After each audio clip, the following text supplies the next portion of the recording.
दोस्तों, रूस यूक्रेन युद्ध को 1 महीना पूरा हो चुका है, लेकिन युद्ध खत्म होने का नाम नहीं ले रहा है। ऐसे हालातों में रूस के कदम तबाही की तरफ बढ़ते जा रहे हैं। एक एक हमले में 500 यूक्रेन के नागरिकों की मौत हो रही है। हाइपरसोनिक मिसाइलें बरस रही हैं। डर का माहौल बना हुआ है।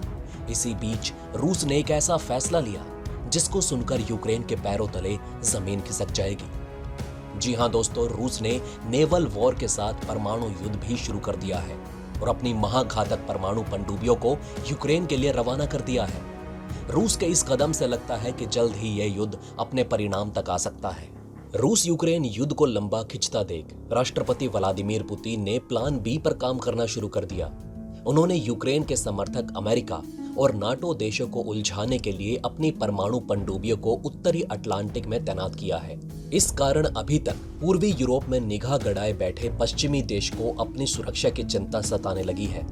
ऐसे में ये देश यूक्रेन से अपना ध्यान हटाकर अब रूसी परमाणु पनडुब्बियों को तलाशने में जुटे हुए हैं। ये पनडुब्बियां बैलिस्टिक मिसाइलों के जरिए परमाणु हमला करने में भी सक्षम हैं। हालांकि दोस्तों, इसकी पुख्ता जानकारी नहीं कि इन पनडुब्बियों पर परमाणु हथियार तैनात हैं या नहीं।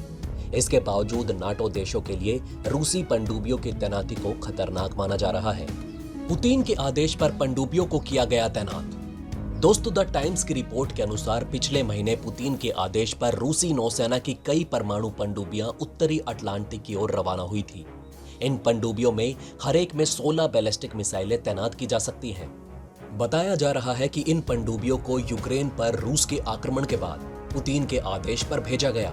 नाटो देशों ने रूसी नौसेना की इन पनडुब्बियों को लगभग 4 हफ्ते पहले ही ट्रैक कर लिया था। तब से नाटो देशों की निगाहें इन पनडुब्बियों पर टिकी हुई है। ब्रिटिश नौसेना ने रूसी पनडुब्बियों की तैनाती को खतरा न मानते हुए पुतिन की चेतावनी बताया है। रिपोर्ट में बताया गया कि इन पनडुब्बियों को नाटो देशों के आसपास के इलाकों में गश्त लगाने का आदेश दिया गया, जिसके बाद से ही पश्चिमी खुफिया एजेंसियों ने रूस के परमाणु शस्त्रागार पर कड़ी नजर रखी है। इस प्रकार की पनडुब्बियां रूस की स्ट्रेटेजिक मिसाइलों को फायर करने में सक्षम हैं, जो किसी शहर या इलाके को पलक झपकते ही बर्बाद कर सकती हैं। हालांकि विश्लेषकों का मानना है कि रूस द्वारा ऐसे परमाणु हथियारों का इस्तेमाल अकल्पनीय है। समझा जा सकता है कि रूस के पास 4,447 परमाणु हथियारों का दुनिया का सबसे बड़ा भंडार है। इनमें से 2,565 स्ट्रेटेजिक और 1,912 नॉन स्ट्रेटेजिक हथियार हैं। रूस ने यूक्रेन और दूसरे यूरोपीय देशों की सीमा पर पहले से ही कई परमाणु ठिकानों को बना रखा है। यहां तैनात लॉन्चर से परमाणु हथियारों को तुरंत फायर किया जा सकता है। रूस के परमाणु हथियार सोवियत संघ के जमाने के न होकर काफी आधुनिक हैं। दिसंबर 2021 में रूस के रक्षा मंत्री सर्गेई शोइगु ने बताया था कि उसके परमाणु जखीरे में आधुनिक हथियारों और उपकरणों की तादाद 89.1% तक पहुंच चुकी है। इससे पहले साल 2020 में ये 86% थी। एफएसए की रिपोर्ट के अनुसार दुनिया के 4 देशों के पास हमले के लिए तैयार परमाणु हथियार हैं। इस सूची में 1800 एक्टिव परमाणु हथियारों के साथ अमेरिका टॉप पर है। दूसरे स्थान पर रूस है, जिसके पास एक्टिव परमाणु हथियारों की संख्या 1600 है। तीसरे स्थान पर फ्रांस और चौथे स्थान पर ब्रिटेन है। अमेरिका ने अपने परमाणु हथियारों को बैलिस्टिक मिसाइलों में लगाकर लगातार तैनात किया हुआ है। अमेरिका के कुल परमाणु हथियारों की संख्या 5,550 है, जिसमें से 3800 स्टॉक पीस में रखे गए हैं। क्रास्नोयार्स्क पनडुब्बी के लिए एकमात्र समारोह पिछले साल जुलाई में आयोजित किया गया था। सोवियत काल के अंत में बने पुराने अटैक पनडुब्बियों के उलट योसेन एम क्लास की पनडुब्बियां मल्टीपर्पज होती हैं। ये एक साथ अलग अलग तरह की मिसाइलों को ढो सकती हैं। इस पनडुब्बी में सबसे खतरनाक हथियारों में नई लंबी दूरी की जिरकोन हाइपरसोनिक क्रूज मिसाइल है। इस पनडुब्बी में 10 वर्टिकल लॉन्च मिसाइल साइलो बने हैं, जिसमें से एक समय में ही 10 मिसाइलों को एक के बाद एक फायर किया जा सकता है। रूस की सैन्य तैयारियों पर प्रतिबंधों का नहीं है असर। जी हां दोस्तों, अंतर्राष्ट्रीय प्रतिबंधों के बाद रूस के मौजूदा आर्थिक मंदी के बावजूद वामश शिपयार्ड ने अपने मिशन को अंजाम देकर दिखाया। इस शिपयार्ड ने पहले ही कहा था कि वो राष्ट्रपति व्लादिमीर पुतिन के आदेशों को पूरी तरह से पालन करने के लिए तैयार है। ये शिपयार्ड वर्तमान में रूसी सेना के आधुनिकीकरण के लिए अलग अलग तरह की कई पनडुब्बियों और युद्धपोतों को बना रही है। बेरेंट्स ऑब्जर्वर से बात करते हुए Norwegian institute for defence studies के अंतर्राष्ट्रीय संबंधों के प्रोफेसर कटारजिना जिस्क ने कहा कि पुतिन अपनी सेना का आधुनिकीकरण करने के लिए दृढ़ संकल्पित हैं। ये पनडुब्बियां भी उसी का हिस्सा हैं। बोराई और योसेन क्लास की पनडुब्बियां रूसी नौसेना की रीढ़ मानी जाती हैं। इन पनडुब्बियों का इस्तेमाल रक्षात्मक और आक्रामक दोनों तरीकों से किया जा सकता है। रूस और नाटो यूक्रेन संकट पर आमने सामने है। नाटो कई बार रूस को यूक्रेन पर हमले रोकने के लिए धमका चुका है। इतना ही नहीं, नाटो ने यूक्रेन को रूस का मुकाबला करने के लिए बड़ी मात्रा में हथियार और इंटेलिजेंस इनपुट दिया है। वहीं रूस नाटो को सीधे तौर पर अपने देश के लिए खतरा मानता है।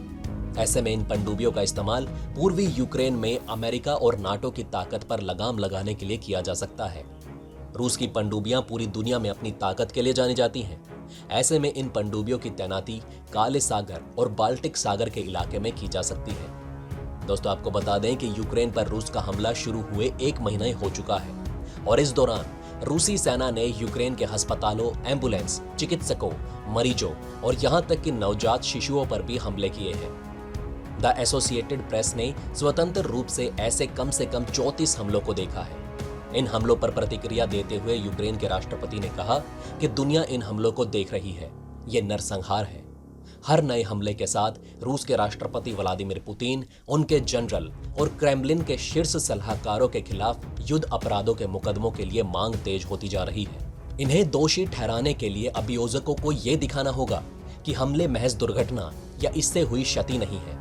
न्यूयॉर्क विश्वविद्यालय के कानून के प्रोफेसर और अमेरिकी रक्षा मंत्रालय के पूर्व विशेष अधिवक्ता रेयान गुडमैन ने कहा कि हमलों के तरीके से अभियोजकों को ये मामला बनाने में मदद मिलेगी। ये जानबूझकर किए गए हमले हैं। उन्होंने कहा कि अभियोजक इस बात से निष्कर्ष निकालेंगे कि कितने अस्पतालों को निशाना बनाया गया, कितनी बार निजी सुविधाओं को बार बार और किस अवधि में निशाना बनाया गया। युद्ध अपराध अभियोजकों के लिए अस्पताल पर जानबूझकर किए गए हमले सर्वोच्च प्राथमिकता होंगे। वहीं इस युद्ध के बीच यूक्रेन के राष्ट्रपति व्लादिमीर जेलेंस्की ने रूस से युद्ध को समाप्त करने के लिए फिर से बातचीत करने की अपील की है, लेकिन उन्होंने ये भी स्पष्ट किया कि यूक्रेन शांति के लिए अपने किसी भी क्षेत्र को छोड़ने के लिए सहमत नहीं होगा। जेलेंस्की राष्ट्र के नाम शुक्रवार रात अपने वीडियो संबोधन में रूसी जनरल स्टाफ के उप प्रमुख कर्नल जनरल सर्गेई रुड्स्कोई को जवाब देते हुए दिखाई दिए। रुड्स्कोई ने कहा था कि रूसी सेना अब मुख्य लक्ष्य डोनबास की मुक्ति पर ध्यान केंद्रित करेगी।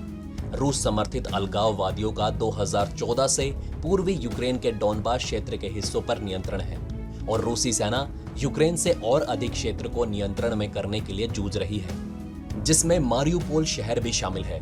जेलेंस्की ने उल्लेख किया कि रूसी सेना ने हजारों सैनिकों को खो दिया है, लेकिन अब भी वो कीव या खार्किव पर कब्जा करने में सक्षम नहीं है। तो दोस्तों, अब आप हमें कमेंट सेक्शन में बताइए कि क्या ये बातें आपको पहले से पता थी।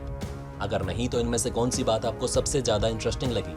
तो दोस्तों, हमारे इस वीडियो में हमने आपको बहुत सी बातें बताने की कोशिश की। अगर आपको हमारी ये कोशिश अच्छी लगी हो तो प्लीज लाइक करें इस वीडियो को और इसी तरह की और जानकारी पाने के लिए सब्सक्राइब करें हमारे चैनल को। जितना हो सके इस वीडियो को शेयर करना ना भूलें। दोस्तों, हम अपने इस चैनल द्वारा आपको दुनिया भर की अनोखी बातें बताते रहते हैं जिन पर आपने कभी ध्यान नहीं दिया होगा, लेकिन वो आपसे बहुत कुछ कहना चाहती हैं। धन्यवाद दोस्तों, हम फिर मिलेंगे एक और इंटरेस्टिंग टॉपिक के साथ।